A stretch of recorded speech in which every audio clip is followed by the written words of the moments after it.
by Jane Austen, Volume 2, Chapter 15. Emma was not required, by any subsequent discovery, to retract her ill opinion of Mrs. Elton. Her observation had been pretty correct.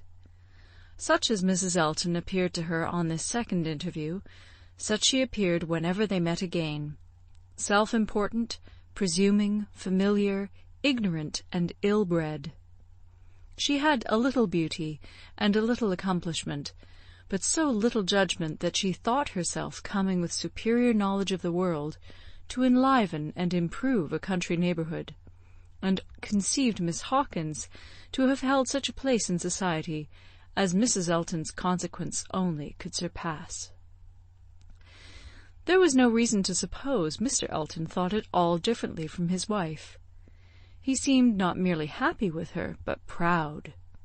He had the air of congratulating himself on having brought such a woman to Highbury as not even Miss Woodhouse could equal, and the greater part of her new acquaintance disposed to commend, or not in the habit of judging, following the lead of Miss Bates's goodwill, or taking it for granted that the bride must be as clever and as agreeable as she professed herself, were very well satisfied, so that Mrs. Elton's praise passed from one mouth to another as it ought to do, unimpeded by Miss Woodhouse, who readily continued her first contribution and talked with a good grace of her being very pleasant and very elegantly dressed. In one respect Mrs. Elton grew even worse than she had appeared at first. Her feelings altered towards Emma. Offended, probably, by the little encouragement which her proposals of intimacy met with, she drew back in her turn, and gradually became much more cold and distant. And though the effect was agreeable, the ill will which produced it was necessarily increasing Emma's dislike. Her manners, too, and Mr. Elton's, were unpleasant towards Harriet. They were sneering and negligent. Emma hoped it must rapidly work Harriet's cure, but the sensations which could prompt such behaviour sunk them both very much. It was not to be doubted that poor Harriet's attachment had been an offering to conjugal unreserve, and her own share in the story, under a colouring the least favourable to her and the most soothing to him, had in all likelihood been given also. She was, of course, the object of their joint dislike.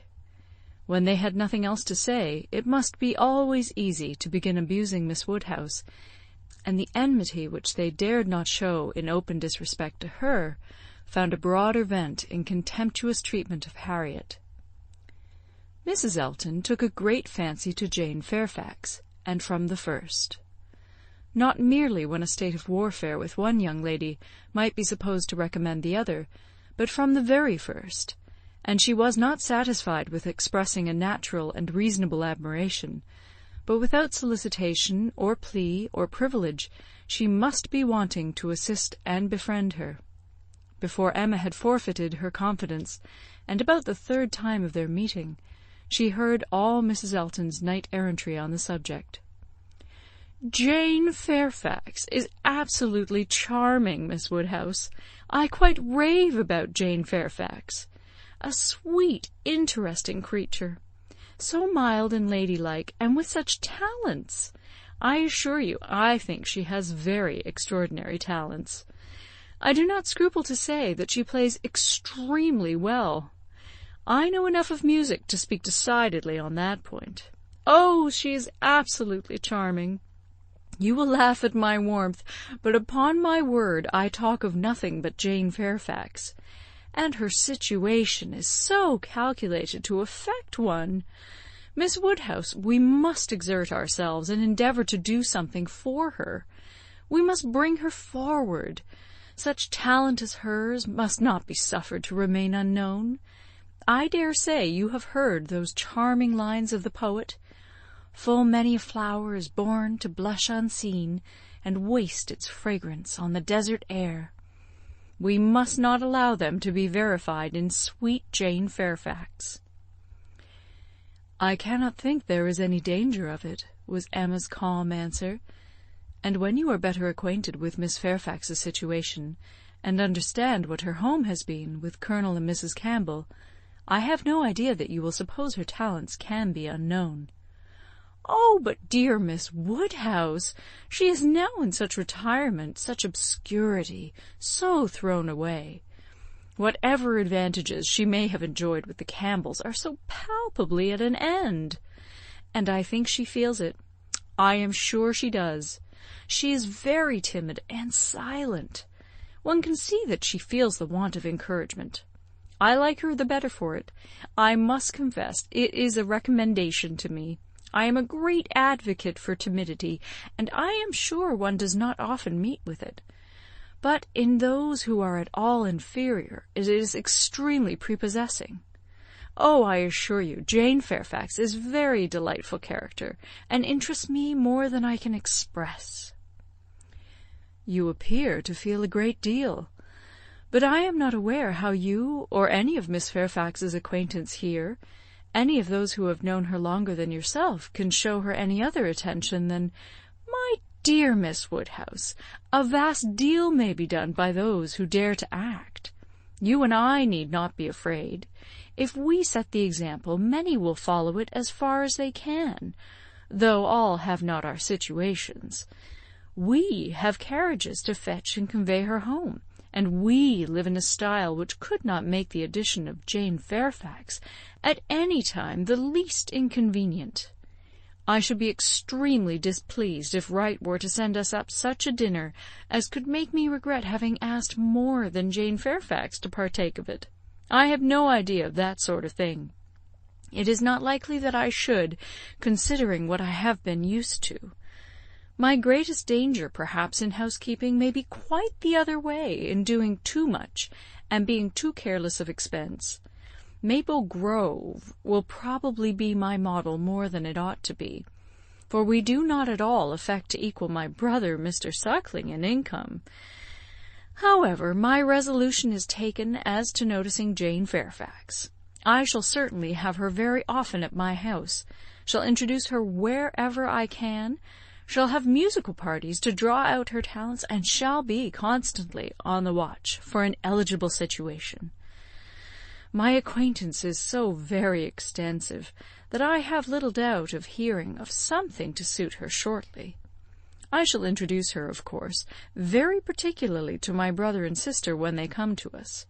I am sure they will like her extremely, and when she gets a little acquainted with them, her fears will completely wear off, for there really is nothing in the manners of either but what is highly conciliating. I shall have her very often indeed while they are with me, and I dare say we shall sometimes find a seat for her in the barouche landau in some of our exploring parties."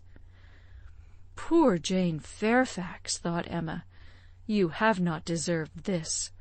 You may have done wrong with regard to Mr. Dixon, but this is a punishment beyond what you can have merited. The kindness and protection of Mrs. Elton. Jane Fairfax and Jane Fairfax. Heavens! Let me not suppose that she dares go about Emma Woodhousing me. But upon my honour, there seems no limits to the licentiousness of that woman's tongue." Emma had not to listen to such paradings again, to any so exclusively addressed to herself, so disgustingly decorated with a "dear Miss Woodhouse." The change on Mrs. Elton's side soon afterwards appeared, and she was left in peace, neither forced to be the very particular friend of Mrs. Elton, nor, under Mrs. Elton's guidance, the very active patroness of Jane Fairfax, and only sharing with others in a general way in knowing what was felt, what was meditated, what was done. She looked on with some amusement. Miss Bates's gratitude for Mrs. Elton's attentions to Jane was in the first style of guileless simplicity and warmth. She was quite one of her worthies, the most amiable, affable, delightful woman, just as accomplished and condescending as Mrs. Elton meant to be considered.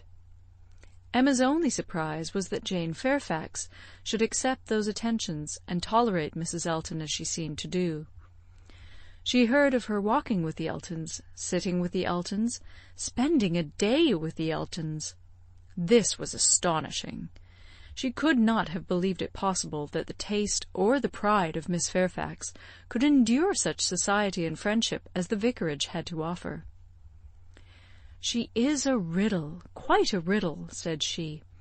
"To choose to remain here month after month, under privations of every sort, and now to choose the mortification of Mrs. Elton's notice, and the penury of her conversation, rather than return to the superior companions who have always loved her with such real, generous affection." Jane had come to Highbury professedly for 3 months. The Campbells were gone to Ireland for 3 months, but now the Campbells had promised their daughter to stay at least till midsummer, and fresh invitations had arrived for her to join them there. According to Miss Bates, it all came from her, Mrs. Dixon had written most pressingly. Would Jane but go, means were to be found, servants sent, friends contrived, no travelling difficulty allowed to exist, but still she had declined it. She must have some motive, more powerful than appears, for refusing this invitation, was Emma's conclusion. She must be under some sort of penance, inflicted either by the Campbells or herself. There is great fear, great caution, great resolution somewhere. She is not to be with the Dixons. The decree is issued by somebody. But why must she consent to be with the Eltons? Here is quite a separate puzzle. Upon her speaking her wonder aloud on that part of the subject, before the few who knew her opinion of Mrs. Elton, Mrs. Weston ventured this apology for Jane. "We cannot suppose that she has any great enjoyment at the vicarage, my dear Emma, but it is better than being always at home. Her aunt is a good creature, but, as a constant companion, must be very tiresome. We must consider what Miss Fairfax quits, before we condemn her taste for what she goes to." "You are right, Mrs. Weston," said Mr. Knightley warmly. "Miss Fairfax is as capable as any of us of forming a just opinion of Mrs. Elton. Could she have chosen with whom to associate, she would not have chosen her. But," with a reproachful smile at Emma, "she receives attentions from Mrs. Elton which nobody else pays her." Emma felt that Mrs. Weston was giving her a momentary glance, and she was herself struck by his warmth. With a faint blush, she presently replied, "Such attentions as Mrs. Elton's, I should have imagined, would rather disgust than gratify Miss Fairfax. Mrs. Elton's invitations I should have imagined anything but inviting." "I should not wonder," said Mrs. Weston, "if Miss Fairfax were to have been drawn on beyond her own inclination by her aunt's eagerness in accepting Mrs. Elton's civilities for her. Poor Miss Bates may very likely have committed her niece, and hurried her into a greater appearance of intimacy than her own good sense would have dictated, in spite of the very natural wish of a little change." Both felt rather anxious to hear him speak again, and after a few minutes' silence he said, "Another thing must be taken into consideration too. Mrs. Elton does not talk to Miss Fairfax, as she speaks of her. We all know the difference between the pronouns he or she and thou, the plainest spoken among us. We all feel the influence of a something beyond common civility in our personal intercourse with each other, a something more early implanted. We cannot give anybody the disagreeable hints that we may have been very full of the hour before. We feel things differently. And besides the operation of this, as a general principle, you may be sure that Miss Fairfax awes Mrs. Elton by her superiority both of mind and manner, and that, face to face, Mrs. Elton treats her with all the respect which she has a claim to. Such a woman as Jane Fairfax probably never fell in with Mrs. Elton's way before, and no degree of vanity can prevent her acknowledging her own comparative littleness in action, if not in consciousness." "I know how highly you think of Jane Fairfax," said Emma. Little Henry was in her thoughts, and a mixture of alarm and delicacy made her irresolute what else to say. "Yes," he replied, Anybody may know how highly I think of her." "And yet," said Emma, beginning hastily and with an arch look, but soon stopping. It was better, however, to know the worst at once. She hurried on, "And yet, perhaps, you may hardly be aware yourself how highly it is.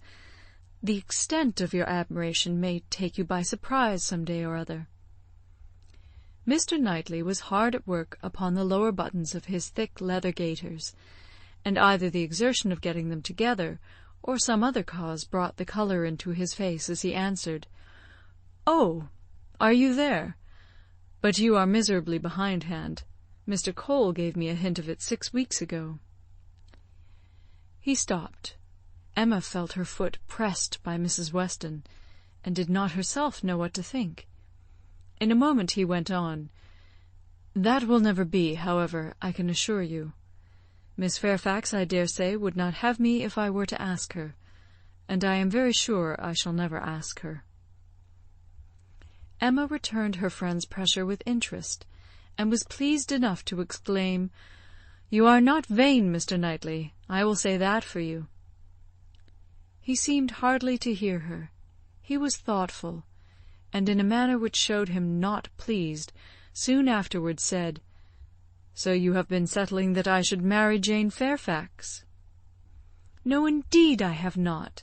You have scolded me too much for match-making, for me to presume to take such a liberty with you. What I said just now meant nothing. One says those sort of things, of course, without any idea of a serious meaning. Oh, no, upon my word, I have not the smallest wish for you marrying Jane Fairfax, or Jane anybody. You would not come in and sit with us in this comfortable way if you were married." Mr. Knightley was thoughtful again. The result of his reverie was, "No, Emma, I do not think the extent of my admiration for her will ever take me by surprise. I never had a thought of her in that way, I assure you." And soon afterwards, "Jane Fairfax is a very charming young woman, but not even Jane Fairfax is perfect. She has a fault. She has not the open temper which a man would wish for in a wife." Emma could not but rejoice to hear that she had a fault. "Well," said she, "and you soon silenced Mr. Cole, I suppose?" "Yes, very soon. He gave me a quiet hint. I told him he was mistaken. He asked my pardon and said no more. Cole does not want to be wiser or wittier than his neighbours."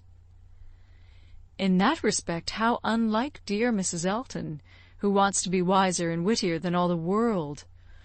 I wonder how she speaks of the Coles, what she calls them. How can she find any appellation for them deep enough in familiar vulgarity? She calls you Knightley. What can she do for Mr. Cole? And so I am not to be surprised that Jane Fairfax accepts her civilities and consents to be with her. Mrs. Weston, your argument weighs most with me. I can much more readily enter into the temptation of getting away from Miss Bates, than I can believe in the triumph of Miss Fairfax's mind over Mrs. Elton.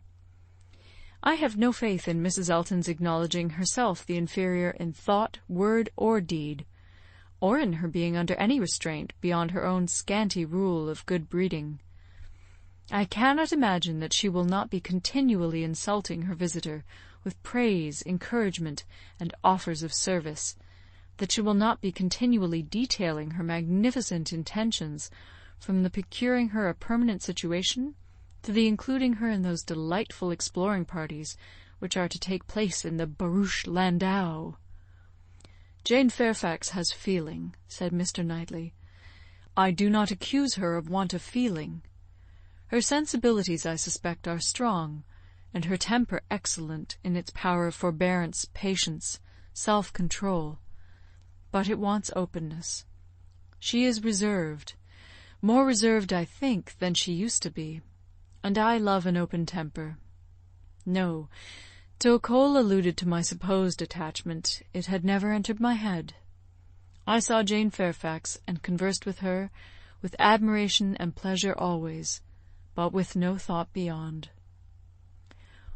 "Well, Mrs. Weston," said Emma triumphantly when he left them, What do you say now to Mr. Knightley's marrying Jane Fairfax?"